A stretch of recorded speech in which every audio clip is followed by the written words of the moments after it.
I am genuinely ashamed of my generation. I really am. Gen Z, we're the first generation who allowed degeneracy to morph into popularity. If you don't drink, club every weekend, have multiple girlfriends simultaneously, smoke weed, text 15 girls at once and wear fake designer, you're a weirdo.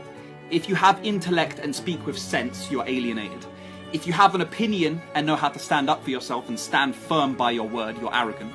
If you open a business at 18, you're deluded and boring and not fun at parties. The entire generation revolves around consuming the content from influencers, and yet if you open a channel of your own, you're cringe. And I don't speak for everyone, I speak for the majorities.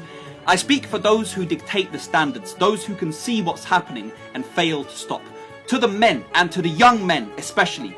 Because in a world that is falling apart, in a society that is falling to degeneracy wherever you look, where innocence is lost, where family connection is not cool, where laziness, hedonism, gluttony, greed and denial are everywhere, and where everything as it is on edge, in a time where riches are up for grabs, and if you miss it by this much you fall into the pit of slavery, where relationships have become fleeting hormonal escapes, where faith is evaporating, divide is everywhere. If it's not war between countries, it's sides of countries that hate each other. If it's not different cities of countries that hate each other, then the towns do. If the towns don't hate each other, then the neighbours do. And when the neighbours don't, we turn to each other interpersonally, and you see it at the dinner table in individual households. In these times, you want change. You want there to be a drastic shift in the mentality to alter the trajectory that things are taking and have been taking for the last 10, 15 years. You look to the ones who can make a difference in the future, and you look to the men, to the young men, the next generation of leaders, the minds and bodies who will dictate the strength and intelligence at which we can operate through the next decades